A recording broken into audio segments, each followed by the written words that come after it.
I've worked as a nurse in multiple hospitals and facilities. Before the current hospital I work at, I worked at a geriatric hospital 30 minutes from my house. I had experience working with older patients before, so this was nothing new to me. I had been working at this hospital for only a couple of weeks, and you'll soon understand why. This was on my second to last shift at this hospital, unbeknownst to me at the start of that night. I was working the graveyard shift, and I was running on negative hours of sleep. I was assigned to the Alzheimer's ward. The patients in this ward absolutely adored me. My presence as a young girl in her 20s among the residents of this ward who were otherwise left to themselves to float around in their minds, I'm sure saw me as a breath of fresh air, someone who could tie them to the now or to the everyday. If you're just left to yourself, you can mentally go to other places, but with someone else in your space, you're tied to that moment in time. I was dealing with a number of patients that night, but one was a little more restless than the others. Her name was Lena. This was my first night dealing with her, and she kept telling me anytime I'd enter her room about the voices she kept hearing and the man dressed in black she kept seeing in the corner of the room. The other lady in her room requested her curtain be closed before my shift started so that Lena would leave her alone. She was a sweet lady that smiled whenever I was around her, but she didn't say much and was very forgetful. Since I started my shift around 9 p.m., most of the patients were asleep by 11, but not Lena. Whenever she called me into the room, she'd be frightened of these alleged voices she was hearing, and the man in black that kept staring at her in the corner of the room. Not gonna lie, it was creeping me out a little.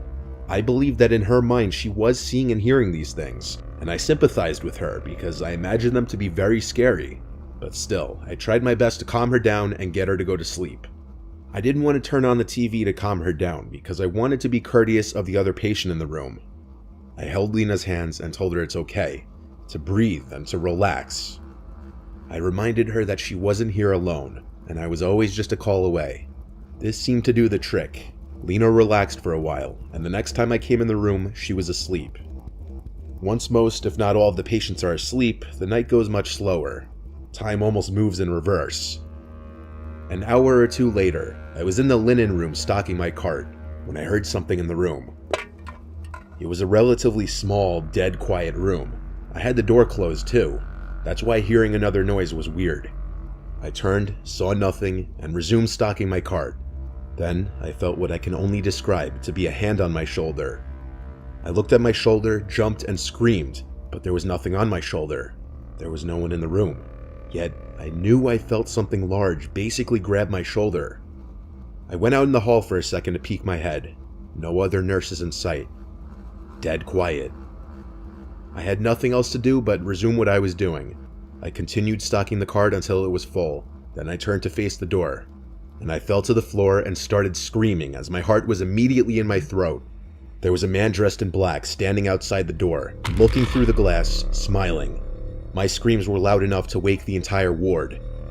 The man disappeared out of sight through the glass window of the door. Seconds later, the door opened and one of my fellow nurses came in to help me off the floor as I was hysterical. I asked her if she saw the man dressed in black. Her response was, "What man? There's no one else here." We checked all the rooms in the ward.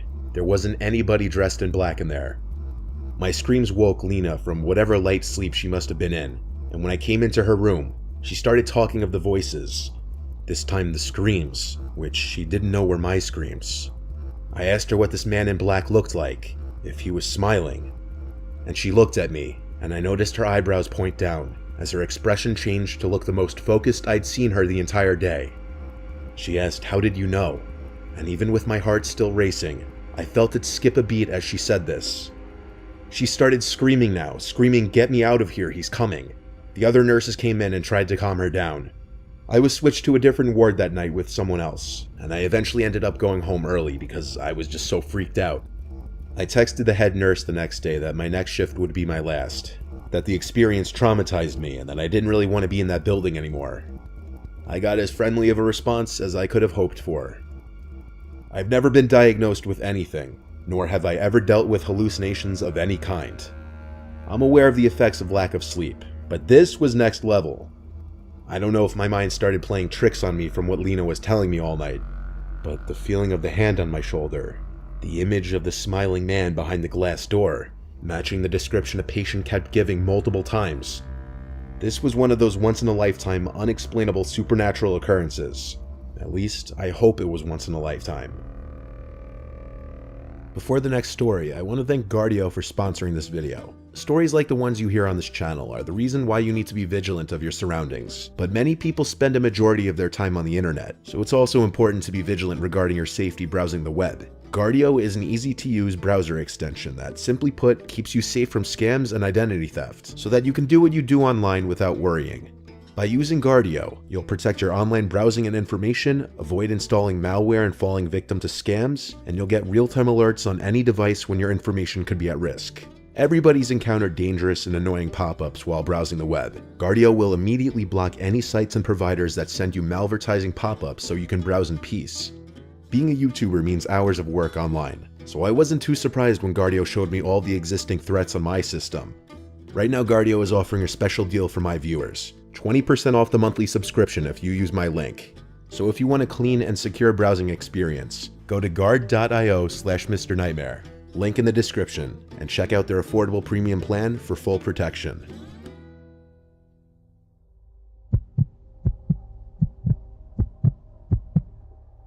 Three years ago, I contracted bacterial meningitis. I live in South Florida. I don't believe there was an outbreak going on or anything, so I'm not sure how I caught it or who I could have caught it from. I started developing really bad symptoms: painful headaches, confusion, sleepiness, nausea, and lack of appetite. But when the hallucinations started, that's when I knew I had something really serious. Laying sick in bed while my husband was at work, I heard a child's voice call Mom from downstairs. Mom! We don't have any kids. I dragged myself out of bed to look down the stairway to call my husband's name.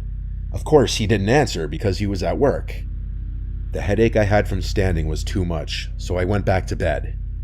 For a second time, I heard a voice call from downstairs. It said hello.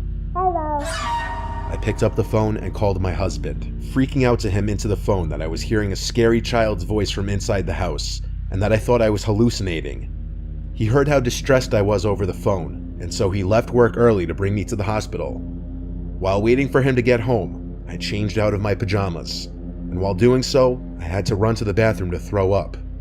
As I was mid-throwing up, I heard another voice from outside of the bathroom.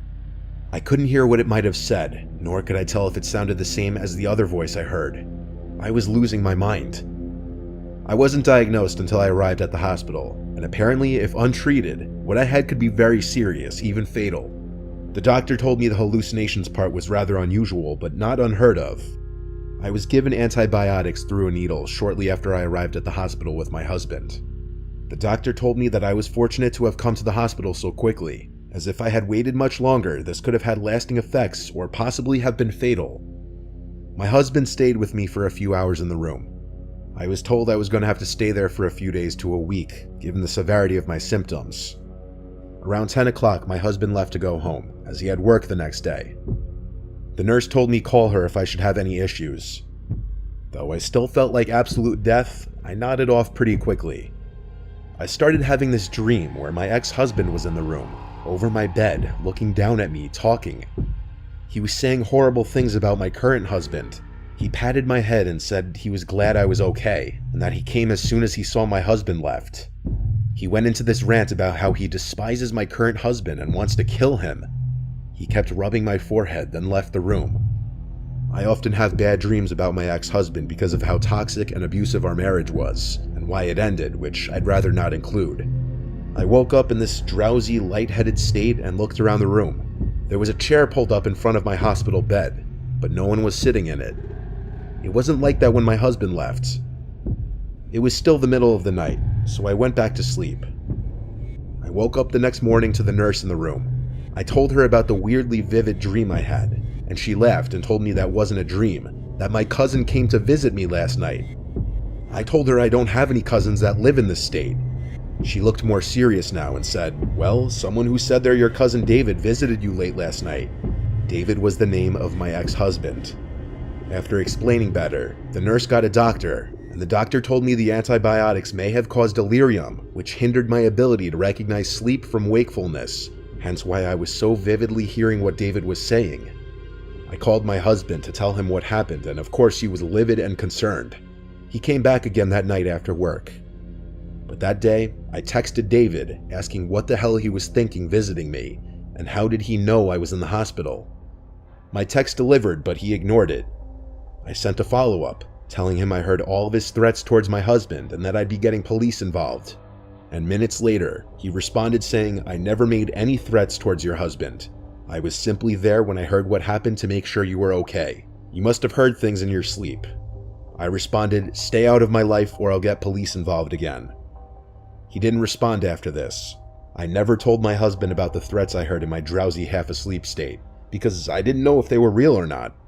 With a mix of the antibiotics and my already having weird audible hallucinations the day before, I don't think it's impossible that what I heard wasn't actually what was said. But I could be wrong. I left the hospital the next week.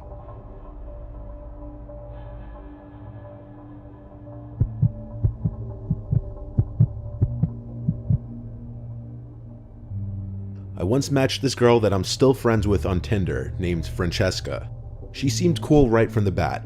She had a sleeve of tattoos on her left arm, red highlights in her hair, and she had in her profile that she loved to work out.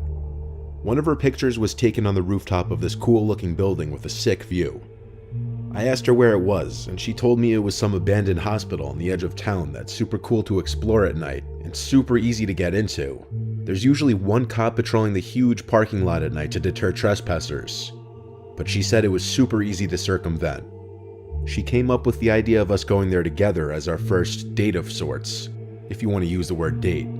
I was totally on board with it. She seemed cool, and it seemed like a cool, different kind of way to meet someone as opposed to the usual let's get drinks.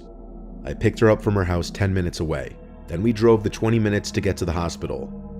Those 20 minutes gave us a nice chance to get to know each other a bit and get comfortable with each other's personalities for a little. When we got to the hospital, she told me to park on this dead-end street hidden by a bunch of tall bushes, which was a 5-minute walk to the inside of the hospital. We hopped this little barrier separating the road from the hospital parking lot, and then we jogged across the wide-open lot towards the grass right next to the entrance she said she always used. She led us to this broken window to the basement of the hospital. It seemed kinda creepy, but I signed up for this. I was glad I wore raggy jeans like she told me to, because I knew I was gonna rip them on something. We used our phone flashlights. We didn't bring any special heavy-duty lights or anything. She seemed to know this whole hospital like the back of her hand. She led us to the stairway to the upstairs. I gotta say, being alone with one other person in a place like this at night was very scary, but I had no idea how scary it was about to get. On the first floor, Francesca kept talking so loud that I almost wanted to tell her to shh. I was paranoid we'd be found out because of her voice. Down the corridor we were in, it sounded like a door was opening or closing. Something echoed down the corridor to us. She heard it too and went silent. I asked her in a whisper, "Is it normal for others to be here?" And she said sometimes, but not really. We turned off our flashlights and waited. Suddenly there was a bang, much closer to us now. We both scrambled in the dark. I followed her, barely able to see. We made it back to the stairway and ran up the stairs with our lights back on. When we were a couple levels higher, we felt it was okay to speak at a normal volume again. Francesca told me the police never come in here, so it may have been other explorers. But the weird thing was there was no sign of another light in that corridor. Nobody normal would be walking in the dark. Then we heard sounds echoing from the exit stair shaft, where we just were. Someone was coming up the stairs. Once again, we scrambled. She led the way, saying she knew where to go. We ran for a few minutes through this maze of a building. I was truly freaking out. It seemed like we were being followed, and I wasn't sure if I would rather have it been the cops or someone else. She led us to this mini outside spot. We weren't on the highest rooftop, but I guess we were on what you'd call the rooftop of this level. We stopped to catch our breath. The whole being followed thing was killing the vibe completely. Even she seemed concerned, and I looked to her as the expert with this place. After a few minutes, we relaxed a bit, and went through this broken window into the ceiling of this one large room. This part was scary, because she wanted to walk along these long, narrow wooden planks with a 10-foot drop below us. A fall from this height would cause injury, but I didn't want to seem like a pussy. I followed her across this sketchy long wooden board until we got to the top of this pillar where one board stopped and another one started. We sat on this pillar to just chill and talk, with our legs dangling over the edge overlooking the darkness below. It was creepy in there, and I thought we were all alone, until there was a sound from below us. It sounded like someone walking. Our presence was already made known to whoever was in there, so we turned on our flashlights and aimed them down below. And right below us, standing at the pillar, looking up at us, there was this 40-something-year-old man in a black Carhartt beanie, wearing a black jacket and black sweatpants. He smiled at us and said in this creepy deep voice, "Come on down," as he was waving us to come down. I asked, "Are you police?" He disregarded my question as if he didn't hear me and repeated, "Come on down," with his creepy smile. Francesca and I got up scared and started walking back across the narrow piece of wood. I was even more scared of falling now than before. I had no idea what that man would do to us. As we were about halfway across, the man hurried out of the room below us through a door. He was most definitely going to try to catch us. We had to hurry. We made it across and tried to get out of there, knowing that man was dangerous. As we were running down the stairs in a shaft on the opposite side of the hospital, we heard the door a few flights above us open and slam shut, and then footsteps stomping down the steps. He somehow had followed us. We were hauling ass as if we were running for our lives. We made it back to the first floor, and we ran back to the opposite side of the hospital where we entered from. We went back to the basement and climbed through the broken window. The whole process of climbing through that window was haunting, because I went out second, and I was afraid my legs would be grabbed at any moment. But I think by that point we lost the man. We ran back across the parking lot back to my car, and when we made it, first thing we did was lock the doors and catch our breath again. That was a complete nightmare, and somehow, us getting through it together created a sort of instant bond between us. We drove away from there and stopped at a Wendy's to get food and just collect our thoughts in the car. We chilled for an hour just talking, and then I dropped her off. Francesca and I have stayed in contact through the years, and while we were romantically involved for a few months, we ended up just staying good friends. Neither of us ever returned to that hospital again.